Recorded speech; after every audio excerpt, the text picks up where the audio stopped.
Hello mga ka-London! Loan dito, loan doon. Panibagong araw, panibagong online loan application na naman ang ating re-reviewin. Tara, samahan niyo akong alamin kung ito na ba ang magiging solusyon sa pera problema natin. Araw-araw pera ang ating hinahanap at pera ang ating pinagpapaguran dahil pera din ang makakasagot sa lahat ng ating pangangailangan. Kaya naman, hindi ako magsasawang maghanap ng mga bagong online loan application dahil tayo ay nagbabaka sakali na ito na nga ang online loan application na makatulong sa atin sa oras ng pangangailangan. Marami-rami na rin ang na-review nating mga online loan application. Pero sana ay hindi pa kayo nakapag-try dahil ayoko na umaabot kayo sa oras ng kagipitan. Pero syempre, kung nakapag-try man kayo ay sana nakatulong talaga sa inyo yung OLA na inyong pinag-utangan. At syempre, hindi ko naman kayo hinihikayat or ini-encourage na sumubok sa mga online loan application na ito. Ang purpose lamang ng ating review ay syempre para bigyan kayo ng idea kung ano ba talaga ang ino-offer na itong online loan application. Kung gaano ba kataas ang pinapalo niya sa mga first-time user, kung mayroon bang interest or mataas bang interest, at syempre, kung gaano ba kahaba yung loan term. Pero bago tayo dumako sa ating review ngayong araw ay paalalahanan ko lang ulit kayo na meron tayong pa-GCash giveaway every Friday of the week. Paano ba natin nalalaman kung sino ang mananalo? Syempre, ano bang dapat nilang gawin? I-like lang yung ating video at mag-comment sa comment section dahil doon ko tinitignan at check kung sino ba talaga ang maswerteng mananalo ng ating pa-GCash giveaway. O, diba? Nanonood ka lang, nagkakaroon ka na ng mga idea sa mga online loan application at the same time, may chance ka pang manalo. So, hindi masasayang ang panonood mo sa ating video. At balikan na nga natin ang ating i-review online loan application ngayong araw. Ito ay mayroon palang 100 plus na review at meron siyang 4.9 na ratings. So, napakakonti pa lang ng reviews nito dahil bago nga itong online loan application na to, pero napakataas na ng kanyang ratings. Ang online loan application na ito ay si Hot Peso Loan App Philippines. Talagang mainit-init pa itong OLA na ito dahil bagong labas pa lang talaga. Siyasatin natin kung ito ba talaga ay makatutulong sa atin sa oras ng pangangailangan. At sabi pa niya sa kanyang ads is quick loans daw, apply in 3 minutes and get the funds immediately. So ganun lang daw kabilis, 3 minutes lang is makukuha or marireceive mo na daw agad yung amount na niloan mo. And bukod sa mabilis is napakalaki daw ng pwede mong maloan dito, up to 100,000 pesos. Naku naman, sana naman ito ay legit na talaga. At bukod pa nga dyan is, flexible daw ang kanyang repayment dahil a variety of repayment options to meet your needs. So, maraming options daw para yung mga pangailangan natin is mapunan netong si Hot Peso. Naku, Hot Peso, napakaganda naman na ipinapakita mo sa yung ads. Totoo nga kaya itong mga pinapangako mo na ito sa ating mga viewers na lagi na lang nag-aabang ng mga bagong OLA na pwede naming mautangan. At bukod pa dyan, eto pa, dun sa kanyang safety and security, multiple protections to ensure the safety of your funds. At dito nga, hindi lang funds daw ang secure dito dahil pati yung ating mga information na ibibigay daw ay safe daw sa online loan application na ito. Ito nga palang si Hot Peso ay available lang sa App Store at hindi pa siya available sa Google Play Store. And pagka-download at pagka-open ko nga dito kay Hot Peso, eto na agad yung nakita ko. So kung kanina sa kanyang ads pinapakita na 100,000 pesos daw ang pwede nating maloan, dito ay mas tumaas pa nga. So dito nga daw ay pwede na daw tayo mag-loan ng up to 180,000 pesos. Wala pa tayo nakitang ganyang online loan application, pero kung totoo ito, naku, baka ito na nga yung makatulong sa atin sa oras ng pangailangan.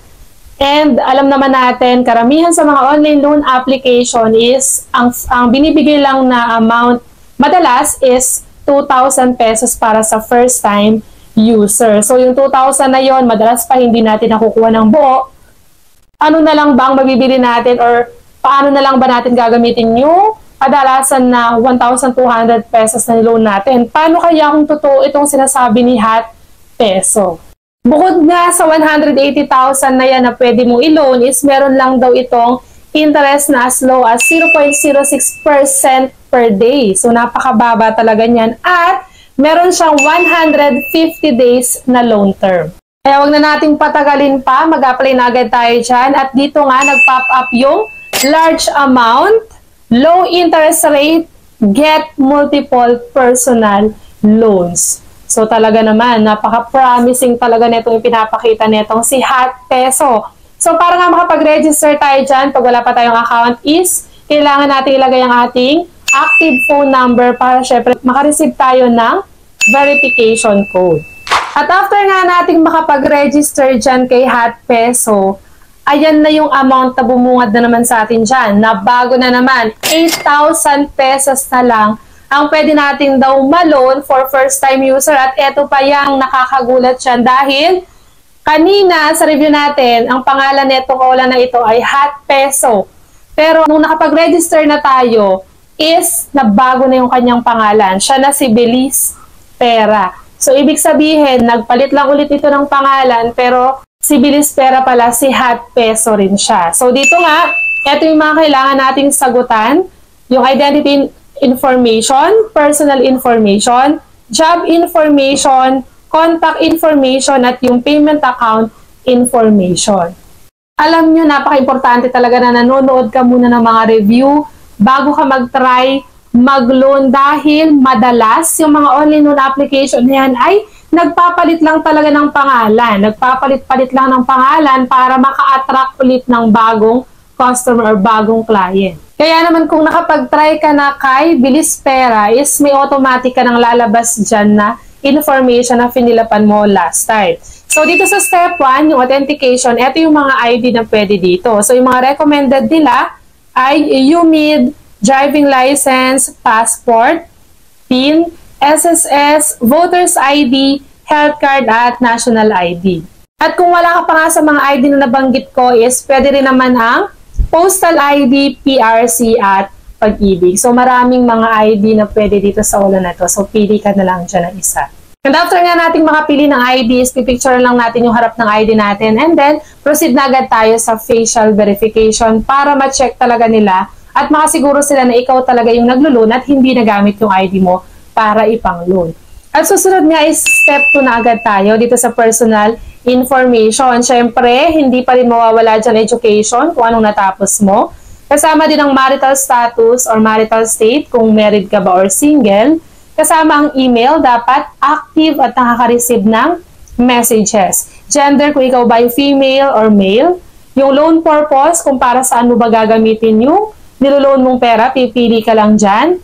And address details, kasali din at saka yung iyong home phone number. So, ibang phone number naman to bukod dun sa binigay mo sa kanilang phone number. At next na nga tayo sa step 3, which is the job information. So, dito nga, syempre, number 1 ay tatanong sa'yo dyan ang company name, company address, company phone number. Mag-ingat tayo sa pagbibigay ng company phone number. Profession, pipili ka lang dyan.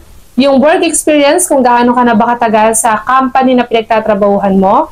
Monthly income, napaka-importante niyan kasi madalas baka dyan sila nagbe-base kung gaano ba kataas ibibigay nila sa atin na credit limit. And then yung address details ng iyong company yung pinagtatrabahuhan. At dito naman sa contact information or yung contact reference, emergency contact na tinatawag natin, kailangan mo makapagbigay ng 5. So dito, ilalagay mo kung kaano-ano mo yung nilagay mo contact reference at syempre yung kanyang phone number.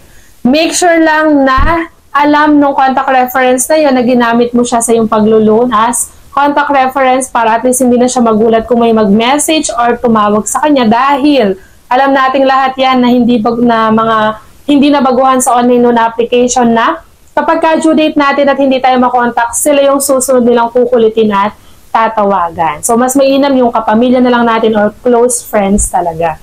So, dito na nga tayo sa payment account information or kung saan ba natin marireceive yung amount na niloan natin. So, pwede pa rin dito ang bank or e-wallet. So sa e-wallet, pwede ang GCash, PayMaya, Coins, GrabPay, Shopee, at OmniPay. So madalas ko lang naman ginagamit dito, syempre ay GCash. At yun na nga ang dulo ng ating pag-apply or application dahil dito na tayo sa pinaka-exciting part ng ating review na talaga namang inaabangan ninyo. Dito na nga natin malalaman kung na-approve ba ako at kung na-approve nga is magkano yung binigay sa akin na credit limit at magkano ba yung nabawas kung may nabawas ba. Syempre, yung loan term. So dito nga kay Hot Peso na naging si Bilis Pera ay binigyan ako ng credit limit na 4,000 pesos para sa first time user. Medyo mas malaki ito kumpara sa mga ibang online loan application na na-review ko na actually nag-double yung credit limit na in-offer sa akin. So dito nga is, ang makukuha mo na lang na amount, syempre hindi yan buo dahil pag yan ay buo ay hindi na yan makatotohanan. So dito nga yung disbursed amount or yung makukuha kong amount is 2,480 pesos. So, saan kaya mapupunta yung 1,520 pesos na ikinaltas nila?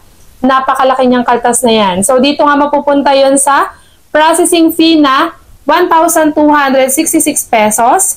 Meron pa siyang total interest fee na 26 pesos. So, yung interest is mababa. Ang problema lang, mataas yung kanyang processing fee. And then, meron pa siyang risk control service fee na 228 pesos. So, dun mapupunta yung pinaltas sa atin dun sa 4,000 na binigay sa atin na credit limit. So, napakataas nung makakaltas. So, kung kailangan mo ng 4,000 pesos, hindi para sa iyo itong loan application na ito. Pero, syempre, iba-iba tayo ng pwedeng maging experience sa kada OLA na itatry natin. Pwedeng sa akin, 4,000 lang. Pwede rin namang sa inyo mas mataas or mas mababa pa. So, depende yan sa ibibigay nila sa ating credit limit. At hindi ito 150 days, kundi 7 days lang at hindi rin siya installment. So, before 7 days or 7 days pa lang is kailangan mo ng bayaran ng buo yung amount na niloan mo, which is 4,000 pesos. So, yun nga ang kabuang review natin dito kay Hot Peso na naging si Bilis Pera. So, ang desisyon ay nasa sa inyo pa rin kung itutuloy nyo pa rin ba ang paglo-loan dito o hindi na. So, huwag kalimutang i-like ang ating video at mag-comment sa ating comment section. Hanggang dito na lang ang video natin ngayong araw. Hanggang sa muli mga ka-London! Bye-bye!